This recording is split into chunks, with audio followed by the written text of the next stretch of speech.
Hi friends, welcome back to my YouTube channel. ಬನ್ನಿ, ಇವತ್ತು ನಾವು ಶಾವಿಗೆ ಉಪ್ಪಿಟ್ಟು ಮಾಡೋಣ. ಮೊದಲಿಗೆ ಕಡಲೆಬೇಳೆ, ಕರಿಬೇವಿನ ಸೊಪ್ಪು, ಕೊತ್ತಂಬರಿ, ತೆಂಗಿನಕಾಯಿ ತುರಿ ಮತ್ತು ಈರುಳ್ಳಿ, ಹಸಿರು ಮೆಣಸಿನ್ಕಾಯಿ ಇಷ್ಟನ್ನು ನಾನು ತಗೊಂಡಿದ್ದೀನಿ.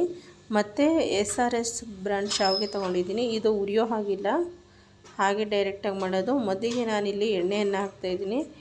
ಎಣ್ಣೆ ಹಾಕಿದ ನಂತರ ಇದಕ್ಕೆ ಸ್ವಲ್ಪ ಕಡಲೆಬೇಳೆಯನ್ನು ಹಾಕ್ತಾಯಿದ್ದೀನಿ.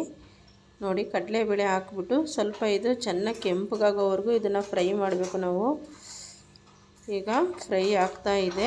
ಇವಾಗ ಇದು ಫ್ರೈ ಆಗ್ತಾ ಇದೆ. ಇದು ಫ್ರೈ ಆಗ್ತಾ ಇರಲಿ. ಇನ್ನೊಂದು ಕಡೆ ನಾವು ಏನು ಇಟ್ಟಿದ್ದೀವಿ, ಕರಿಬೇವಿನ ಸೊಪ್ಪು ಇಟ್ಟಿದ್ದೀವಿ. ಮತ್ತು ಆ ಕರಿಬೇವಿನ ಸೊಪ್ಪು ಎತ್ತಿ ಇದಕ್ಕೆ ಹಾಕೋಣ. ಅದು ಅಷ್ಟೇ ಚೆನ್ನಾಗಿ ಸ್ವಲ್ಪ ಇದರಲ್ಲೇ ಫ್ರೈ ಆಗಲಿ ಎಣ್ಣೆಯಲ್ಲಿ. ಅದಾದ ನಂತರ ಇದಕ್ಕೆ ನಾವು ಕಟ್ ಮಾಡಿರೋಂಥ ಈರುಳ್ಳಿ ಮತ್ತು ಹಸಿರು ಮೆಣಸಿನ್ಕಾಯಿ ಹಾಕೋಣ. ಮಧ್ಯ ಇದಕ್ಕೆ ನಾನು ಮ್ಯೂಸಿಕ್ ಆ್ಯಡ್ ಮಾಡಬೇಕು ಅನ್ಕೋತೀನಿ, ಆದರೆ ಅದು ನನಗೆ ಆ್ಯಡ್ ಮಾಡೋಕ್ಕೆ ಬರ್ತಾಯಿಲ್ಲ ಫ್ರೆಂಡ್ಸ್. ಹಾಗೆ ನಮ್ಮ ಸ್ಟೋರಿನೂ ಸ್ವಲ್ಪ ಹೇಳ್ತಾ ಮಾತಾಡ್ತಾ ಮಾಡೋಣ. ಇವಾಗ ನೋಡಿ, ನಾನು ಕರಿಬೇವಿನ ಸೊಪ್ಪು ಹಾಕಿದ್ದೀನಿ. ನಮ್ಮೂರು ಬಂದು ಹಾಸನ ಹತ್ರ ಒಂದು ತಾಲೂಕು ನಮ್ಮದು. ನೋಡಿ, ಈರುಳ್ಳಿ, ಹಸಿರು ಮೆಣಸಿನ್ಕಾಯಿ ಹಾಕಿದ್ದೀನಿ. ನಿಮ್ಮೂರು ಯಾವುದು ಅಂತಲೂ ಕಮೆಂಟ್ ಮಾಡಿ. ಅಂದರೆ ನಾನು ಸುಮಾರು 1 ವರ್ಷದಿಂದನೂ ಯೂಟ್ಯೂಬ್ ಮಾಡ್ತಾಯಿದ್ದೀನಿ, ಬಟ್ ನನಗೆ ಗೊತ್ತಿರಲಿಲ್ಲ ಯಾವ ಥರ ಸಬ್ಸ್ಕ್ರೈಬ್ ಮಾಡ್ಕೋಬೇಕು, ಹೆಂಗೆ ವಾಚ್ ಟೈಮ್ ಇದು ಮಾಡಬೇಕು ಅಂತ. ಹಾಗಾಗಿ ನನಗೆ ಬೇಜಾರಾಗ್ಬಿಟ್ಟಿತ್ತು ಯೂಟ್ಯೂಬ್ ಮಾಡೋದಕ್ಕೆ.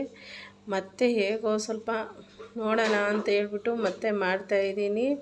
ತುಂಬ ಜನ ನನಗೂ ಸಪೋರ್ಟ್ ಮಾಡ್ತಾಯಿದ್ದೀರ, ನಾನು ಸಪೋರ್ಟ್ ಮಾಡ್ತಾಯಿದ್ದೀವಿ. ನಿಮಗೆ ತುಂಬ ಥ್ಯಾಂಕ್ಸ್ ಎಲ್ಲರಿಗೂ. ಇವಾಗ ನೋಡಿ, ನಾನು ಇದಕ್ಕೆ ಉಪ್ಪು, ಅರಿಶಿನ ಹಾಕಿದ್ದೀನಿ. ಅರಿಶಿನ ಹಾಕ್ಬಿಟ್ಟು ಇದಕ್ಕೆ ಚೆನ್ನಾಗಿ ಬಾಡಿಸ್ತಾಯಿದ್ದೀನಿ. ಇವಾಗ ಇದಕ್ಕೆ ನಾವೇನು ಮಾಡೋಣ ಅಂದರೆ, ಇದು ಎಣ್ಣೆಲೇ ಫ್ರೈ ಆಗಬೇಕು. ಅದಕ್ಕೋಸ್ಕರ ಸ್ವಲ್ಪ ಇದಕ್ಕೆ ಒಂದು ಪ್ಲೇಟನ್ನು ಮುಚ್ಚಿ ಬಿಡೋಣ. ಇವಾಗ ನೋಡಿ, ನಾನಿಲ್ಲಿ ಪ್ಲೇಟ್ ಮುಚ್ಚಿದ್ದೀನಿ ಮತ್ತು ತೆಗಿತಾಯಿದ್ದೀನಿ. ನೋಡಿ, 1-2 ನಿಮಿಷ ಬಿಟ್ಟಿದ್ದೆ ನಾನು. ಇವಾಗ ಇದು ಚೆನ್ನಾಗಿ ಫ್ರೈ ಆಗಿದೆ.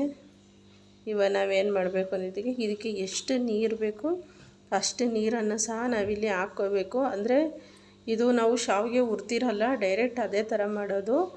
ಹಾಗಾಗಿ ಒಟ್ಟಿನಲ್ಲಿ ನಾವು ಸ್ವಲ್ಪ ನೀರು ಜಾಸ್ತಿ ಹಾಕಿದ್ರೂ ಪರವಾಗಿಲ್ಲ, ಅದು ಚೆನ್ನಾಗಿ ಉದ್ರಾಗೆ ಬರುತ್ತೆ. ಸ್ವಲ್ಪ ದಮ್ ಕಟ್ಬಿಟ್ರೆ ಆ ಥರ ತೀರಾ ಮೆತ್ತಗಾದರೆ ತಿನ್ನೋಕ್ಕಾಗೋದಿಲ್ಲ. ಇದು ಮೀಡಿಯಮ್ಮಾಗಿ ಬರುತ್ತೆ. ನಾನು ಇದು ಸೇರಿ 3-4 ಸರಿ ಮಾಡಿದ್ದೀನಿ. ಚೆನ್ನಾಗಿರುತ್ತೆ. ಒಟ್ಟಿನಲ್ಲಿ ಮಕ್ಕಳೆಲ್ಲ ಇಷ್ಟಪಟ್ಟು ತಿಂತಾರೆ. ಇವಾಗ ನೋಡಿ, ಇಲ್ಲಿ ಚೆನ್ನಾಗಿ ಇದು ಕುದೀತಾ ಇದೆ. ಇವಾಗ ನಾವೇನಿಲ್ಲಿ ಶಾವಿಗೆ ಇಟ್ಟಿದ್ದೀವಲ್ಲ, ಆ ಶಾವಿಗೆನ ಇದಕ್ಕೆ ಹಾಕೋಣ.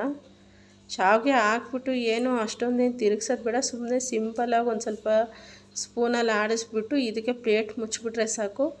ಅದು ಚೆನ್ನಾಗಿ ಅದೇ ನೀರಲ್ಲಿ ಅದು ಬೆಂದಿರುತ್ತೆ. ಇವಾಗ ನೋಡಿ, ನಾನಿಲ್ಲಿ ಶಾವಿಗೆ ಎಲ್ಲ ಹಾಕ್ತಾಯಿದ್ದೀನಿ.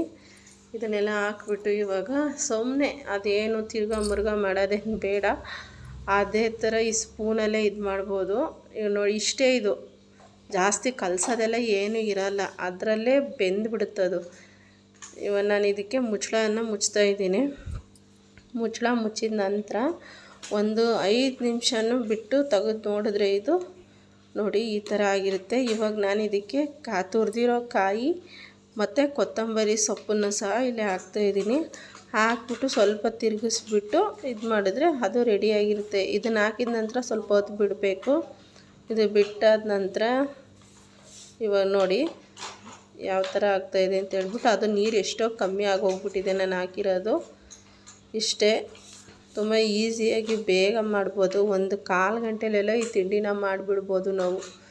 ನೋಡಿ, ನೀರೆಲ್ಲ ಇಳ್ಕೊಂಡು ಈ ಥರ ಆಗಿದೆ, ಉದ್ರಾಗಿ ಚೆನ್ನಾಗಿರುತ್ತೆ ತಿನ್ನೋದಕ್ಕೆ. ಇವಾಗ ಇನ್ನೇನು ಇದು ರೆಡಿ ಆಯಿತು ಅಂತಲೇ ನೋಡಿ. ಇನ್ನೊಂದು ಸ್ವಲ್ಪ ತಣ್ಣಗಾದರೆ ಇನ್ನೊಂದು ಸ್ವಲ್ಪ ಉದ್ರಾಗುತ್ತೆ. ಏನಿಲ್ಲ, ನಾವು ಪ್ಲೇಟ್ಗೆ ಹಾಕ್ಕೊಂಡು ತಿನ್ನೋ ಅಷ್ಟರಲ್ಲಿ ಅದು ಅದಕ್ಕೆ ಬರುತ್ತೆ. ಹಾಗೆ ನಾನು ವೀಡಿಯೋ ನೋಡಿ ಸಪೋರ್ಟ್ ಮಾಡಿ ಫ್ರೆಂಡ್ಸ್. ನೋಡಿ, ನಾನಿಲ್ಲಿ ತಟ್ಟೆಗೆ ಹಾಕ್ತಾಯಿದ್ದೀನಿ. ಯಾವ ಥರ ಬಂದಿದೆ ಅಂತ ಹೇಳ್ಬಿಟ್ಟು ತೋರಿಸ್ತೀನಿ. ನಾವು ಅದು ಮಾಡಬೇಕಾದ್ರೇ ಒಂದು ಕಲರ್ ಕಾಣಿಸುತ್ತೆ, ಅದು ತಟ್ಟೆಗೆ ಹಾಕಿದಾಗಲೇ ಅದರ ನಿಜವಾದ ಬಣ್ಣ ಕಾಣಿಸೋದು. ಹೇಳ್ಬೇಕಂದ್ರೆ ಈ ಕೆಲವ್ರದ್ದು ಒಳ್ಳೊಳ್ಳೆ ಫೋನ್ ಇರ್ತವೆ, ಅಂದರೆ ಅದು ಕ್ಲಿಯರಾಗಿ ಬರುತ್ತೆ. ನಮ್ಮ ಹತ್ರ ಎಲ್ಲ ಸಣ್ಣ ಪುಟ್ಟ ಫೋನ್ ಇರ್ತವೆ, ಅಷ್ಟು ಕ್ಲಿಯರಾಗಿ ಕಾಣೋದಿಲ್ಲ. ಅದು ಮಾಡಬೇಕಾದ್ರೆ ಒಂದು ಕಲರ್, ಪ್ಲೇಟ್ಗೆ ಹಾಕಬೇಕಾದ್ರೆ ಒಂದು ಕಲರ್. ನೋಡಿ, ಇವಾಗ ಇಲ್ಲಿ ಈ ಥರ ಬಂದಿದೆ. ಆದರೆ ಇದಕ್ಕೆ ಕಾಯಿ ಚಟ್ನಿ ಮಾಡಿಕೊಟ್ರೆ ಇನ್ನೂ ಚೆನ್ನಾಗಿರುತ್ತೆ. ನಾನು ಕಾಯಿ ಚಟ್ನಿ ಏನೂ ಮಾಡಿಲ್ಲ, ತುಂಬ ಟೈಮ್ ಆಗಿತ್ತು ಅಂತ ಹೇಳ್ಬಿಟ್ಟು ಬೇಗ ಅರ್ಜೆಂಟಲ್ಲಿ ಮಾಡಿದರೆ. ಹಾಗೆ ನನ್ನ ವೀಡಿಯೋ ನೋಡಿ ಸಪೋರ್ಟ್ ಮಾಡಿ ಫ್ರೆಂಡ್ಸ್.